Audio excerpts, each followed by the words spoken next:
Cuando humillaron al chofer frente a todos, nadie imaginó que era el dueño de todo. Parte 1. Cuando un grupo de ejecutivos se burló del chofer de una empresa durante una cena de gala, nadie estaba preparado para lo que ocurrió después. Creyeron que era solo el conductor. Pero él tenía un pasado que nadie conocía, y un poder que cambiaría sus vidas para siempre. El salón del hotel estaba iluminado con candelabros dorados, los trajes relucientes brillaban con cada movimiento. La música suave flotaba en el aire, y las copas de vino tintineaban entre risas forzadas y charlas de negocios. En una esquina discreta del vestíbulo, un hombre de uniforme gris esperaba en silencio, con las manos cruzadas detrás de la espalda. Era Miguel, el chofer asignado para llevar al CEO y a sus invitados de regreso a casa. Miguel no parecía destacar en nada. De unos 50 años, con cabello entrecano y una postura recta pero humilde, todos lo veían como parte del mobiliario de la noche. Nadie lo saludó. Nadie le ofreció un vaso de agua. Y cuando el grupo de jóvenes ejecutivos salió a fumar, uno de ellos, Luciano, arrogante, recién ascendido a director comercial, lo vio de pie y soltó una broma que lo cambiaría todo. ¿Y tú qué? ¿No tienes dónde esconder la bandeja de mesero? Ah, no. Eres el chofer. Pensé que también recogías basura. Risas. Miguel no dijo nada. Solo bajó la mirada y se mantuvo firme. Relájate, viejo. No te vayas a descomponer el motor, añadió otro, mientras se burlaban de su ropa sencilla, de sus zapatos gastados, de su silencio digno. Esa noche, sin que lo supieran, Miguel escuchó más de lo que debía. Y en su rostro impasible, algo se encendió. No era ira. Era estrategia. En los días siguientes, cosas extrañas comenzaron a suceder en la oficina central de la compañía. Documentos internos comenzaron a circular con correcciones inesperadas. Proyectos confidenciales fueron cancelados sin razón aparente. Y lo más desconcertante. Luciano, el mismo que había humillado al chofer, fue citado a una reunión privada con los inversionistas principales, sin saber que su destino ya estaba escrito. Lo que nadie sabía era que Miguel no era solo el chofer. Era el fundador silencioso de la empresa. El hombre que, después de perder a su esposa en un accidente provocado por la negligencia de uno de sus socios, decidió retirarse del foco público y observar desde las sombras hasta que fue momento de volver. Y ese momento había llegado. Parte 2. Luciano entró a la sala de juntas creyendo que era otra reunión rutinaria. Iba vestido como siempre, traje entallado, sonrisa prepotente y esa mirada altiva que usaba como escudo. Pero al abrir la puerta, no encontró al director general ni al equipo comercial. En su lugar, lo esperaban 3 inversionistas principales de la empresa, el director jurídico, y un asiento vacío al final de la mesa. ¿Pasa algo?, preguntó, incómodo. Uno de los inversionistas, un hombre canoso y serio llamado Felipe Mendoza, respondió sin rodeos. Siéntate, Luciano. Vamos a hablar de ética, de respeto y de verdad. Luciano tragó saliva. En su mano, temblaba levemente el celular. Intentó bromear, como siempre hacía para evitar el conflicto, pero nadie rió. El silencio en esa sala era demasiado denso para fingir. Esta empresa fue fundada bajo valores claros, dijo Felipe. Pero en los últimos meses hemos observado conductas que contradicen esos principios. Discriminación, clasismo, incluso maltrato hacia personal interno. ¿Personal interno?, repitió Luciano, ¿de qué están hablando? En ese instante, la puerta se abrió. Y Miguel entró. Ya no vestía el uniforme de chofer. Ahora llevaba un traje sobrio, bien entallado, sin ostentación, pero con una presencia imponente. Sus ojos, los mismos que observaron en silencio tantas veces, lo miraban de frente. Sin rencor. Pero con toda la verdad detrás. «Hola, Luciano», dijo con calma. Luciano se levantó de golpe. ¿Qué haces aquí? Vengo a hablar como uno de los fundadores de esta compañía. Y como alguien que decidió salir del anonimato porque cree que es tiempo de poner orden. El impacto fue absoluto. Luciano palideció. Uno de los ejecutivos más antiguos intervino. Miguel fundó esta empresa junto con 2 socios más. Después del accidente de su esposa, cedió su lugar en la presidencia ejecutiva, pero jamás dejó de ser accionista principal.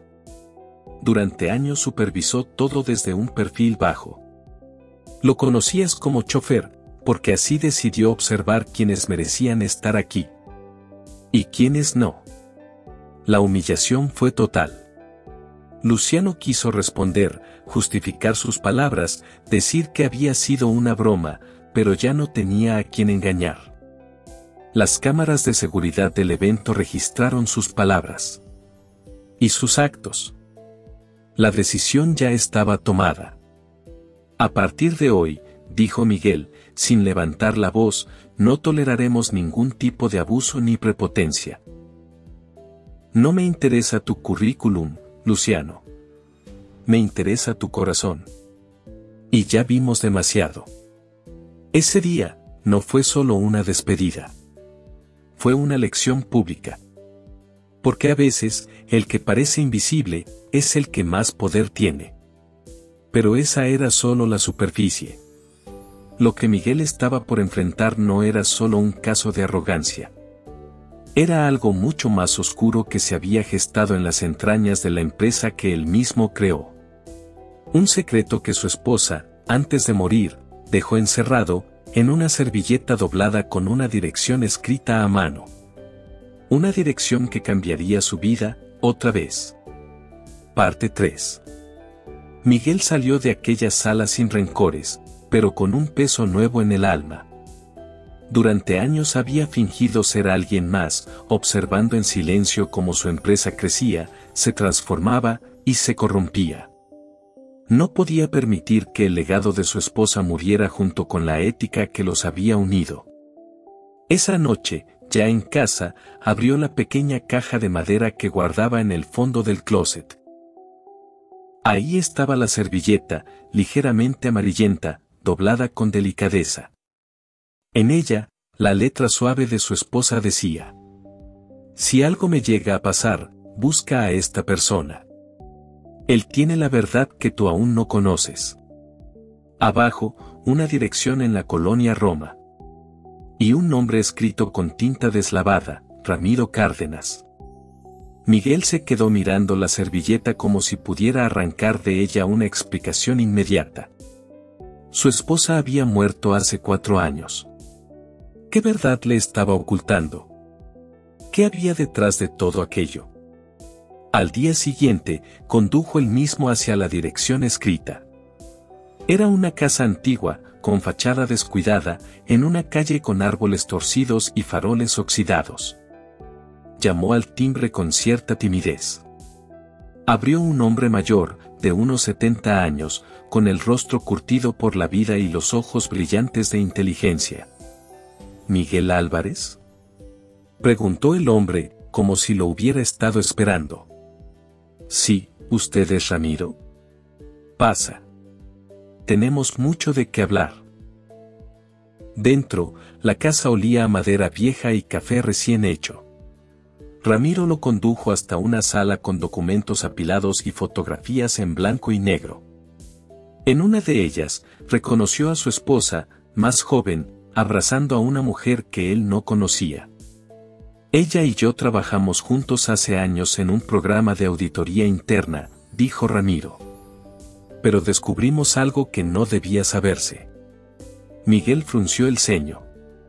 «¿Algo sobre la empresa?». Ramiro asintió lentamente. «Antes de que tu esposa muriera, estaba investigando una red de lavado de dinero dentro de tu propia compañía. Alguien la descubrió. La amenazaron. Y luego, el accidente. ¿Estás diciendo que no fue un accidente? Ramiro bajó la mirada. Ella me envió copias de todo antes de morir. Nunca supe cómo contactar contigo sin ponerme en riesgo. Pero ahora que reapareciste, es momento de que sepas la verdad. Miguel sintió que el piso se le iba. La muerte de su esposa, que siempre creyó fruto de la fatalidad, ahora tenía sombras más densas. Y todo apuntaba a un traidor, alguien muy cercano. ¿Tienes pruebas?, preguntó, con la voz quebrada. Ramiro señaló una caja metálica al fondo. Todo está ahí. Nombres, cuentas, correos, incluso una grabación. Miguel se acercó. Sus dedos temblaban al levantar la tapa. Allí estaba, un USB, documentos impresos, cartas escritas por su esposa.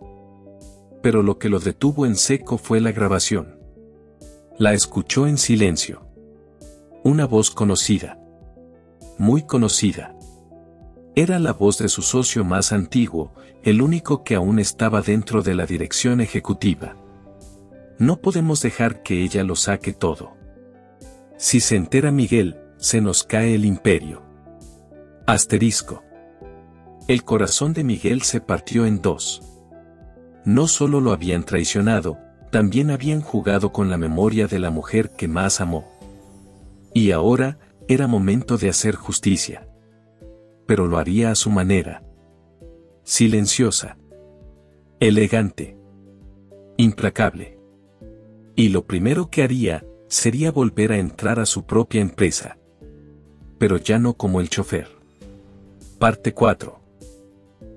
La mañana siguiente, Miguel se presentó puntual, como cada día, en la entrada trasera del edificio corporativo. Su traje de chofer, impecable. Su rostro, sereno. Pero por dentro, hervía un nuevo propósito. Saludó al guardia de seguridad con la misma sonrisa cortés. Subió por el ascensor de servicio. Entró al sótano donde reposaban los autos de los directivos. A simple vista, todo era igual, pero ya no era el mismo. Esa semana, observó con más atención. Tomó nota de cada conversación, cada desliz, cada gesto altanero. El director de operaciones, Julián, el mismo que lo había llamado invisible, parecía nervioso últimamente. Evitaba ciertos pisos, hacía llamadas desde su auto con las ventanas cerradas y pedía que su itinerario no quedara registrado en la bitácora. Una tarde, mientras conducía a Julián al club ejecutivo, dejó activado discretamente un grabador de voz. Lo escuchó más tarde, en la soledad de su apartamento. Ese viejo no sospecha nada. Ni siquiera firmó los últimos reportes. Podemos mover los fondos en 2 semanas y desaparecer. Él seguirá siendo el payaso de la historia. Asterisco. Él. Hablaban de Miguel. Como si no estuviera escuchando. Como si no pudiera destruirlos de un soplido. Y entonces, el plan empezó. Miguel volvió a contactar a Ramiro. Se reunieron varias noches seguidas, revisando archivos, cruzando fechas, nombres, números de cuenta. Había un patrón. Y también un punto débil. Una mujer. Su nombre era Lucía, contadora interna de la empresa. Había trabajado con su esposa en el pasado. Y según los correos de Ramiro, había alertado del fraude desde hacía años, pero fue silenciada. Lucía ahora estaba en un puesto menor, relegada al archivo contable en un sótano olvidado. Todos pensaban que era irrelevante. Todos, menos Miguel. Esa tarde bajó personalmente a buscarla. Ella, de unos 50 años, usaba lentes gruesos y vestía con modestia. Lo miró sorprendida. «¿Necesita algo, señor?» «Miguel. Solo Miguel», dijo él, en voz baja. ¿Puedo hablar contigo 5 minutos? Ella dudó, pero asintió. Fueron a la azotea, lejos de miradas. Y ahí, con la voz quebrada, él soltó la verdad. Yo, soy el dueño de esta empresa. Fundador. Viudo de Mariana Álvarez. Y sé lo que intentaron hacer contigo. También sé que ella murió, por algo que sabía. Lucía palideció. Lloró en silencio. Nadie me creyó, susurró. Me llamaron loca. Me degradaron. Me amenazaron. No más, dijo él. Necesito tu ayuda para terminar lo que ella empezó. ¿Estás conmigo? Lucía lo miró. Y en ese instante, lo supo, no estaba solo. En los días siguientes, reunieron pruebas. Lucía accedió a los sistemas contables con permisos que nadie sabía que aún tenía. Descubrieron transacciones fantasmas, empresas fachada y hasta facturas firmadas digitalmente por empleados que ya habían muerto. La red era más grande de lo que imaginaban. Y al centro, como una araña paciente, estaba Alfredo Molina, su socio y viejo amigo. El mismo que lloró en el funeral de Mariana. El mismo que brindaba por el éxito de la familia. Una noche, mientras repasaban las últimas pruebas, Lucía le entregó a Miguel un sobre antiguo. Esto lo dejó Mariana en mi casillero semanas antes de morir. Me pidió que nunca lo abriera, hasta que alguien como tú me lo pidiera. Miguel lo abrió con manos temblorosas. Dentro, una carta escrita a mano. Si estás leyendo esto, es porque confío en que aún queda alguien con el valor de hacer lo correcto. Si algo me pasa, no fue un accidente. Perdón por haberte arrastrado a esto. Pero lo que descubrí, no puede quedarse oculto. Salva la empresa. Salva lo que fuimos. Y sobre todo, no dejes que Miguel olvide quién era antes de todo esto. Él no pudo contener las lágrimas. Esa noche no durmió. Porque al amanecer, comenzaría la venganza. Parte 5. Desde el momento en que leyó aquella carta de Mariana, Miguel supo que no podía permitir que su historia terminara en el silencio. La humillación que él había permitido, por años, debía convertirse ahora en el fuego que lo impulsara. Esa mañana no llevó el uniforme de chofer. Apareció con un saco gris sobrio, camisa blanca abierta en el cuello y un portafolio viejo, el mismo que usaba cuando comenzó con Mariana, cuando eran jóvenes y soñaban con construir algo limpio en un mundo sucio. Nadie lo reconoció al entrar por el elevador principal. La recepcionista lo miró con duda. El nuevo pasante de legal le sostuvo la puerta creyendo que era un consultor externo. Los mismos que antes se burlaban de él ni lo miraban a los ojos ahora. No era solo el traje. Era su postura. La forma en que caminaba. La decisión en su mirada. Subió al piso 22, la sala de juntas. Lucía ya lo esperaba adentro, con el proyector listo. Ramiro había enviado los últimos documentos desde su correo encriptado. Y en la carpeta negra de cuero que él llevaba, reposaba la verdad, contratos falsificados, transferencias trianguladas y el rastro digital de una traición de años. El plan era claro, en menos de una hora, los principales socios estarían reunidos. Creían que asistirían a una presentación privada del nuevo CEO externo, alguien que Alfredo planeaba imponer para consolidar su control. Pero el verdadero CEO estaba frente a la pantalla. Minutos antes de que llegaran, Lucía se acercó a Miguel. ¿Estás seguro? Más que nunca. Lo perderás todo si esto sale mal. Él la miró. Lo perdí todo el día que permití que Mariana muriera en la oscuridad. Esto no es por mí. Es por ella. Por ti. Por todos los que creyeron cuando no era conveniente. Uno a uno, los directivos comenzaron a llegar. Alfredo fue el último, acompañado de Julián. ¿Y este?, dijo Julián, al ver a Miguel en la sala de juntas. ¿Se equivocó de piso? Alfredo no dijo nada. Pero su ceja tembló. Lo reconoció. Y por un segundo, tuvo miedo. Lucía cerró la puerta. Apagó las luces. Proyectó la primera diapositiva. Un silencio sepulcral llenó la sala al ver el título. La verdad que callaron. Y justo debajo, una foto de Mariana sonriendo, con la fecha de su fallecimiento. Buenas tardes, dijo Miguel, con voz firme. Mi nombre es Miguel Álvarez, fundador de esta empresa. Y hoy, vengo a contarles lo que realmente pasó. La presentación duró 17 minutos. Nadie interrumpió. Proyectaron las firmas falsas. Las grabaciones de Julián negociando propiedades. Las transacciones saliendo a paraísos fiscales. E incluso, fragmentos del último correo que Mariana había escrito la noche antes de su muerte. Al finalizar, Miguel respiró hondo. Esto no es una petición. Es una advertencia. Hoy mismo entregaré estos documentos a las autoridades financieras y fiscales. Tienen hasta las 5 de la tarde para renunciar voluntariamente y colaborar. Si no lo hacen, iré hasta las últimas consecuencias.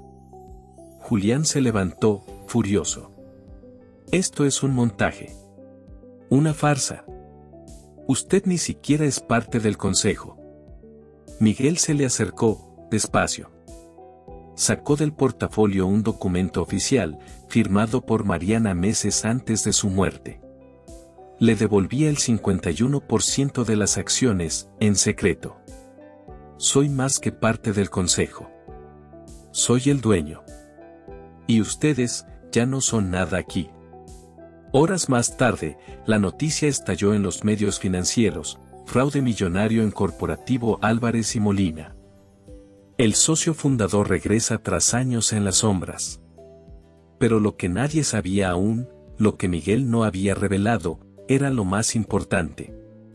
Porque entre los papeles que Mariana dejó, había una lista de empleados, con nombres y detalles. Gente que había sido castigada, relegada o despedida por no encajar. Gente buena. Ella planeaba volver por ellos. Y ahora, él también lo haría. La limpieza apenas comenzaba. Parte 6. Cuando el reloj marcó las 5 de la tarde. 6 despachos legales habían recibido notificaciones de renuncia por parte de los directivos implicados. Julián, sin embargo, no se quedó de brazos cruzados. En lugar de firmar su salida, preparó una contrademanda en menos de 48 horas, alegando falsificación, manipulación emocional y abuso de poder. Nos veremos en los tribunales, dijo en una entrevista exclusiva en un canal financiero, sonriendo con arrogancia. Ese hombre solo fue un chofer resentido. Lo que está haciendo es una vendetta personal. La respuesta de Miguel no se hizo esperar. No fue con palabras. Fue con acción. La mañana del lunes, reabrió una oficina olvidada de la empresa, el ala de inclusión y talento humano. Convocó a extrabajadores despedidos durante la época de Alfredo y Julián.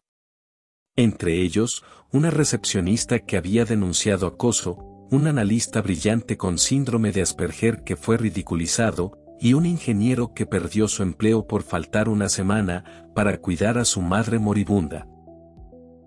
Los trajo de vuelta. Y los puso al frente de nuevos equipos. Aquí no contratamos trajes bonitos, dijo. Aquí contratamos corazones con cicatrices y cerebros que no se rinden. Lucía, mientras tanto, se había convertido en más que su aliada. Era su brújula emocional. Lo confrontaba cuando su rabia lo cegaba. Lo impulsaba cuando el cansancio le arañaba los huesos. Y, sobre todo, le recordaba por qué hacía lo que hacía. Una tarde, al salir de una junta, ella lo detuvo frente al elevador. ¿Te acuerdas cuando fingí no conocerte en esa fiesta? Sí, respondió él, sin titubear. Fue la peor decisión de mi vida. Miguel la miró. No con rencor, sino con una calma dolorosa. Fue la que necesitabas tomar para darte cuenta de lo que valgo. Ella asintió. Y por primera vez, sin máscaras, se abrazaron. No fue un beso. No fue un te amo. Fue un acto silencioso de dos almas que empezaban a perdonarse. Pero la calma duró poco. Esa misma noche, Miguel recibió un sobre Manila sin remitente. Dentro, había una copia de su ficha policial de hace 22 años, una detención menor por defender a su madre de un agresor. Fue absuelto. Pero el registro, aunque sellado, existía. Y ahora, Julián lo tenía en sus manos. El mensaje era claro: o te retiras, o esto se hace público. La batalla ya no era empresarial. Era personal. Social. Moral. Y Miguel, por primera vez en semanas, sintió miedo. No por él, sino por los que lo seguían. Por Lucía. Por los empleados que estaban arriesgando su carrera por estar de su lado. Sabía que venía algo más grande. Pero no estaba solo. Porque esa misma noche, al revisar el expediente viejo, encontró una nota pegada detrás. Nunca dejes que lo que hiciste por amor se convierta en tu vergüenza. Era de Mariana. Y con eso, decidió que no se escondería más. Parte 7. El lunes por la mañana, todos los empleados fueron convocados al auditorio de la empresa.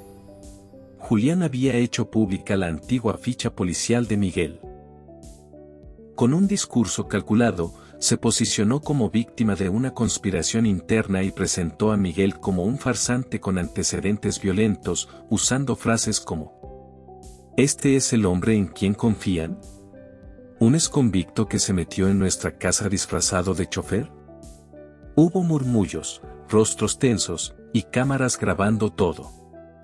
Justo cuando parecía que todo se tambalearía, Miguel entró al auditorio. No con traje. No con escoltas.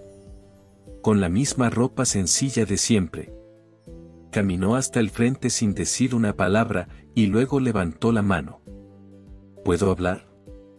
Un silencio tenso lo permitió. Sí, fui arrestado a los 17 años, dijo mirando al público, no a Julián. Por golpear a un hombre que golpeaba a mi madre. Lo volvería a hacer. La sala enmudeció.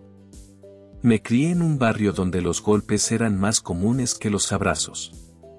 Donde los sueños se callaban con hambre y los diplomas no llegaban porque primero tenías que conseguir zapatos. Así que trabajé. Limpié autos. Cuidé a mis hermanos. Leí lo que otros votaban. Aprendí de la calle y del dolor. Pausó. Todos estaban escuchando ahora. No tengo títulos elegantes, pero construí mi empresa desde abajo. Y hace 3 años, esta compañía estaba por quebrar. Yo la compré. Callado. Como siempre he hecho las cosas. Un suspiro colectivo cruzó el auditorio. Y sí, fui chofer. Por elección. Porque quería ver qué se había convertido mi inversión. Porque quería conocer a las personas, no a los puestos. Y porque quería saber si aún había dignidad en este lugar. Lucía lo observaba desde el fondo, con lágrimas contenidas. Hoy les doy la opción de decidir, continuó Miguel. Pueden seguir a un hombre que jamás conoció la pobreza, o pueden caminar conmigo, que aprendí a liderar con heridas, no con apellidos. Un aplauso tímido comenzó. Luego otro. Y de pronto, la sala entera se levantó. Una ovación de pie. Julián intentó detenerlo todo, gritando órdenes. Pero la sala ya no lo escuchaba. Esa misma tarde, la junta directiva votó. Por unanimidad, Julián fue destituido. Y por decisión colectiva, Miguel fue nombrado oficialmente como CEO interino. Pero para él, eso era lo de menos. Al terminar el día, caminó solo hacia el estacionamiento. Como antes. Como siempre. Lucía lo alcanzó. Llevaba en la mano una servilleta vieja. ¿Te acuerdas de esto?, preguntó. En ella había una dirección escrita a mano. El lugar donde solía comprar empanadas cuando era chofer. El lugar donde ella lo ignoró por primera vez. Quiero volver contigo ahí, le dijo, con voz suave. Pero esta vez, quiero que te sientes conmigo. Él la miró, sin rencor. ¿Estás segura? No. Pero quiero estarlo. Contigo. Y esa noche, sin flashes, sin trajes, sin poder, se sentaron juntos a comer en el mismo banquito de hace años. Como dos personas rotas, reconstruyéndose desde cero. Parte 8. Los días siguientes al nombramiento de Miguel como CEO interino fueron una mezcla de desconcierto, ajustes y silencios necesarios. Lucía había pedido licencia temporal para ordenar su cabeza, pero en el fondo sabía que era para evitarle a Miguel el escándalo público de su cercanía. Aún así, él la buscó. No quiero que te alejes por lo que diga la gente, le dijo en una videollamada una noche. Estoy cansado de fingir lo que siento para proteger a los demás. Lucía, desde su cama, con el rostro desmaquillado y los ojos húmedos, le respondió. No me estoy alejando, estoy aprendiendo a caminar hacia ti sin miedo. Mientras tanto, Julián no se había rendido. Había activado a sus contactos en los medios, filtrando información para desacreditar a Miguel. Pero en vez de hundirlo, lo volvió más humano. El ex-chofer CEO, historia real de superación, decían los titulares. Miguel empezó a recibir cartas. De jóvenes sin estudios, de mujeres que criaban solas a sus hijos, de viejos empleados que nunca habían sido escuchados. Una de esas cartas lo hizo llorar. Era de un hombre mayor que decía: Gracias por enseñarme que no es tarde para levantar la cabeza. Hoy renuncié a ser invisible. La junta directiva le ofreció el puesto oficial como CEO. Miguel pidió una noche para pensarlo. Esa noche, en vez de ir a su casa, manejó hasta el barrio donde creció. Se sentó frente a la vieja cancha donde su padre solía beber y sacó del bolsillo una nota doblada. Era la misma nota que su madre le había dejado en su mochila a los 12 años. Hijo, aunque no tengas corbata, ya tienes dignidad. Cuídala. Te va a doler, pero también te va a levantar. Lloró. Por todo lo perdido. Por lo ganado. Y por lo que aún no entendía. Al día siguiente, entró a la sala de juntas. Todos lo esperaban de pie. Acepto el cargo, dijo. Pero con una condición. Todos se miraron. Quiero formar un comité de inclusión real. Donde la gente con experiencia de vida tenga voz. No solo los que estudiaron en universidades privadas. Quiero becas, apoyo psicológico. Y quiero que todos los cargos altos pasen una semana trabajando desde abajo. Limpiando, escuchando, cargando cajas. Como alguna vez yo lo hice. Un silencio cargado flotó en el aire, y luego, un aplauso lento, firme, respetuoso. Él no quería venganza. Quería redención. No solo para él, sino para todos los que habían sido humillados en silencio. Esa tarde, en la cafetería de la empresa, alguien dejó sobre su bandeja una servilleta. Era de Lucía. Tenía un dibujo torpe de dos sillitas frente a una ventana y la frase: Si todavía quieres comer empanadas conmigo, estaré ahí. Él sonrió. La revolución más grande siempre comienza en lo pequeño. Parte 9. Cuando Miguel llegó al pequeño departamento de Lucía, la luz cálida de la cocina derramaba un brillo dorado sobre las paredes. Ella lo esperaba con una bata sencilla, sin maquillaje, pero con los ojos más vivos que nunca. En la mesa, 2 empanadas envueltas en papel, una copa de vino barato y una vela torcida. «Perdón por no tener algo más elegante», dijo ella bajito. «Lucía, esto es lo más elegante que he tenido en meses», respondió Miguel. Se sentaron. Al principio no hablaron. Solo masticaban entre risas nerviosas, compartiendo silencios que ya no dolían. Luego, sin avisar, él sacó de su bolsillo una servilleta arrugada. «¿Recuerdas esto?», le dijo. Ella la miró con ojos asombrados. Era la misma servilleta con una dirección escrita a mano que ella le dejó en el coche aquel día en que se despidió sin despedirse. «La guardé», susurró él, «porque aunque no sabía si volverías a darme otra oportunidad, necesitaba creer que al menos una parte de ti también creía en mí». Lucía no dijo nada. Solo lo tomó de la mano. «No quiero esconderme más», dijo ella, con los ojos firmes. «Y no quiero que tú te escondas de lo que mereces». Días después, Miguel convocó una conferencia de prensa. Periodistas de todos los medios querían saber cómo había pasado de chofer a CEO. Él subió al podio con la misma chaqueta que usaba cuando manejaba. El logo desgastado de la empresa aún se leía en el pecho. «Quiero contarles una historia real», dijo mirando a las cámaras. «La historia de un hombre que durante años fue invisible, pero no por falta de talento, sino por exceso de prejuicios a su alrededor». Contó todo. No para victimizarse, sino para que cada persona que lo escuchara supiera que valía más que su uniforme. Terminó diciendo: «Fui chofer, limpié oficinas, fui invisible. Pero cada día me miré al espejo y me dije, esto no es todo lo que soy. Hoy, quiero que otros también se lo crean. Porque detrás de cada persona subestimada, puede estar el próximo líder que el mundo necesita». Cuando bajó del escenario, encontró a su madre esperándolo entre la multitud. No la veía desde hacía años. La abrazó como si tuviera 10 años otra vez. Ella le susurró: «Sabía que un día ibas a hacer algo que me dejaría sin palabras». Miguel rompió en llanto. Y por primera vez, no sintió vergüenza de llorar en público. Esa noche, el video de su discurso se volvió viral.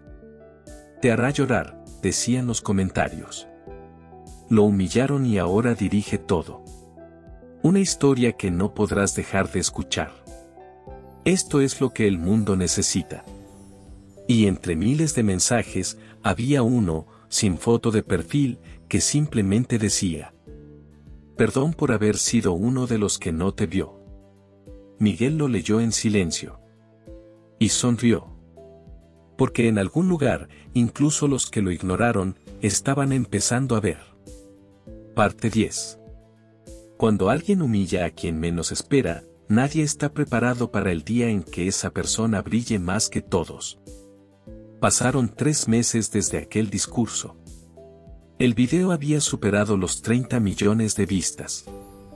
Medios internacionales hablaban del hombre invisible que se convirtió en ejemplo mundial. Lo invitaron a dar conferencias, a escribir un libro, incluso lo contactaron desde universidades prestigiosas que antes no habrían respondido ni su currículum. Pero Miguel no aceptó todo.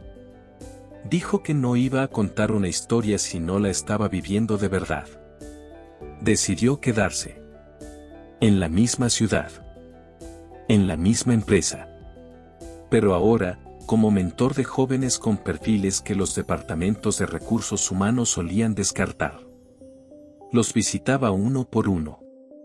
Les preguntaba su historia. Les decía: «No me interesa si sabes inglés perfecto o si no terminaste la universidad. Quiero saber si estás dispuesto a pelear por ti mismo. Fundó un programa interno llamado Invisibles Brillantes. Su primer caso, Samuel, un repartidor con 3 trabajos que soñaba con ser diseñador gráfico. Su segundo, Mariana, una madre soltera que limpiaba oficinas, pero tenía una idea revolucionaria para logística de rutas. Y su tercera historia fue Lucía. Sí, Lucía. Ella, que se había escondido de todos y de sí misma, comenzó a grabar videos desde su cocina. Compartía recetas sencillas, pero les ponía títulos como "Lo que cociné cuando pensé que ya no podía más". La receta que salvó mi autoestima. El pan que me enseñó a no mendigar amor. Se volvió viral sin quererlo. Un día, mientras grababa un video en vivo, Miguel apareció a cuadro. Ella lo miró confundida. Él sonrió y dijo: ¿puedo contarle al mundo que esta mujer fue quien me salvó cuando nadie sabía que yo necesitaba ser salvado? El chat explotó. Te hará llorar, decían. Esto sí es amor real. Historias que sí valen la pena.